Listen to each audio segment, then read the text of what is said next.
네, 이어서 나우 차이나 시간입니다. 오늘요, 메리츠증권의 최설아 연구원 연결해서요, 중국에 대한 분위기 알아보도록 하겠습니다. 연구원님, 안녕하십니까? 네, 안녕하세요. 네.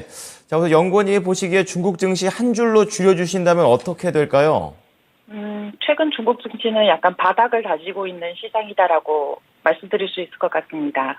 네, 조금 더 자세하게 설명 부탁드리겠습니다. 네.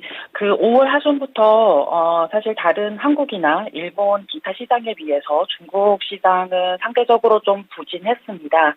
그 이유는 중국의 경기가 리오프닝에도 생각보다는 회복이 느리다라는 우려 때문이었었는데요.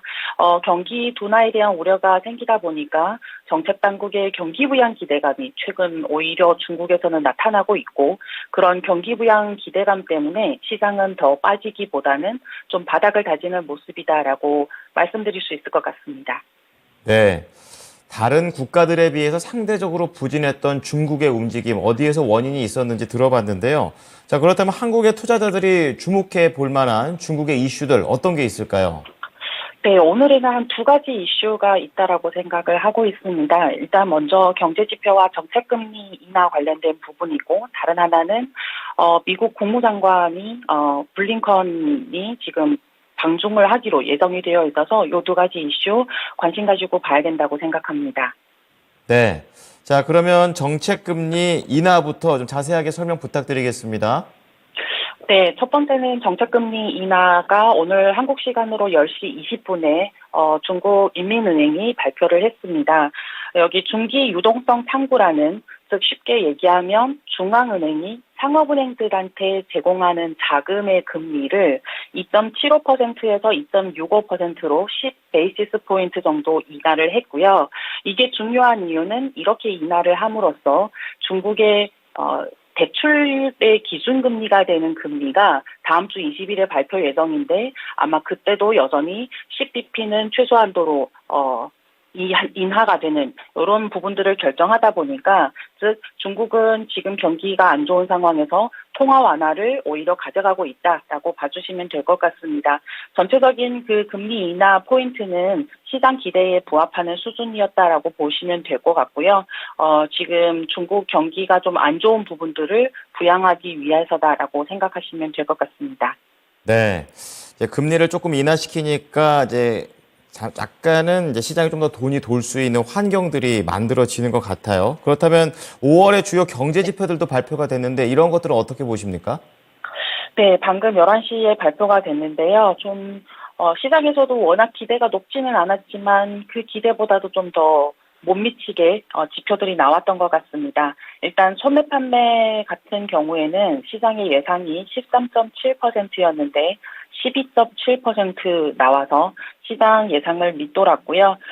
지난달 18.4%보다도 좀 더 낮아졌습니다. 그리고 투자 부문도 마찬가지로 시장에서는 한 4.4를 예상을 했는데 4% 나왔었고, 부동산 투자도 지난달에 마이너스 6.2%로 감소했었는데 이번 달에는 마이너스 7.2%로 또 추가 부진했었다라고 봐주시면 될 것 같습니다. 그래서 소비든 투자든 중국 국내의 내수 수요를 반영하는 지표들은 다 예상을 밑돌아서 사실상 어쩌면 생각보다 중국 경기의 둔화가 심각하다라고 봐주시면 될 것 같고요. 그래서 이렇기 때문에 오히려 중국에서는 정부가 경기 부양을 할 이러한 여러 가지 정책들을 조만간 발표할 것이다라는 기대감들이 올라오고 있는 것 같습니다.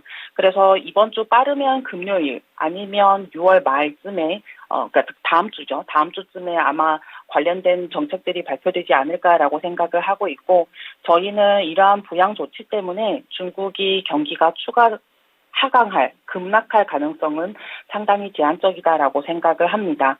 다만 지금 중국 경기가 부진한 원인은 약간 이런 금리가 높아서라기보다는 좀 제도적인 어떤 구조적인 문제들이 있기 때문에 이번 조치로 인해서 하강은 막아줄 수 있지만 이게 다시 급격한 상승 사이클로 이어가기에는 좀 시간이 필요하다라고 생각하고 있습니다. 자, 6월의 경제 지표입니다. 제가 잘못 얘기했고요.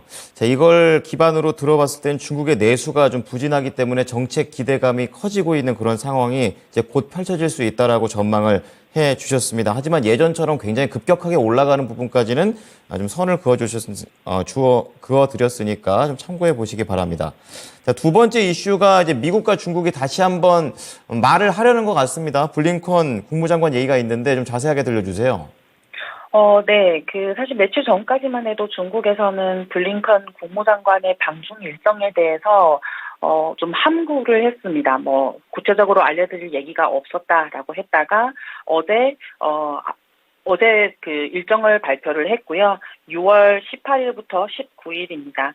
2018년 이후에 미국 국무장관이 중국 방문한 거는 이번이 처음이어서 사실상 4년 8개월 만에 방문이다라고 봐주시면 될 것 같고요. 진짜 오랜만에 방문을 하는 거죠. 아직 이번 그 회담에서 블링컨 국무장관이 시진핑 주석을 만나는지 여부는 확정되지가 않았습니다. 그래서 아직 구체적인 어젠다나 이런 내용들이 공개되지는 않았지만 저희는 이 이벤트를 보는 어떤 시각이 일단은 연초에도 그 정찰풍선 때문에 양국 관계가 좀 많이 안 좋아졌었는데 적어도 이 미중 양국의 표면적 마찰이 좀 숨고르기에 들어간다라는 관점에서는 좀 긍정적으로 평가를 합니다. 즉 이런 미중의 지정학적 리스크에 대해서 불안 심리가 이번 이벤트를 계기로 좀 완화되는 효과가 있지 않을까라고 생각을 하고 있고, 다만 이게 미국과 중국 사이의 관계가 워낙 대만을 비롯해서 복잡하다는 이슈들이 있기 때문에 이번 방문으로 어떤 유의미한 결과 도출하기에는 좀 아직 이르다라고 생각을 하고 있습니다. 어쨌든 간에 그래도 대화를 하고자 하는 시도는 나쁜 거라고 보기는 어렵다. 긍정적으로 볼 필요가 있다라고 생각합니다. 네, 이번 미중 만남에 대한 눈높이를 잘 잡아야 되겠네요. 자, 그럼 마지막으로 중국의 경제 지표라든지 일정 좀 보도록 하겠는데요. 앞서서 LPR 금리 얘기도 해주셨는데요. 구체적으로 어떻습니까? 네, 다음 주에 발표가 되는데 지금 정책금리 10bp를 인하를 했기 때문에 아마 다음 주에도 10bp는 무조건 인하가 되는 거고요. 중국의 이 LPR 금리가 정책금리 외에 상업은행들이 자기네 여력에 따라서 인하를 해줄 수 있는 부분들이 있습니다. 그래서 그 부분이 만약에 첨가가 된다라고 하면 아마 15bp 이렇게도 인하될 가능성이 있어서 이 부분을 다음 주에 좀 주목해서 보시면 좋을 것 같고, 두 번째는 28일에 중국 제조업 세전이익이 발표됩니다. 저희가 이 지표를 보는 거는 중국 기업들의 실적이 좋아지는지 여부를 판단하기 위해서인데, 일단 지난달은 그 직전보다는 좀 소폭 개선이 됐었고요. 아마 이번 달도 좀 소폭 개선이 될 거라고 생각은 하지만 이게 지금 전년 동기 대비 한 21% 빠져 있는 상황이기 때문에 아직 플러스로 전환하는 데까지는 좀 시간이 걸릴 것이다라고 예상을 합니다. 네. 자, 20일과 28일 경제지표 잘 참고해 보겠습니다. 감사합니다. 네, 고맙습니다. 네. 자, 오늘 나우 차이나는요, 메리츠 증권의 최설화 연구원이었습니다.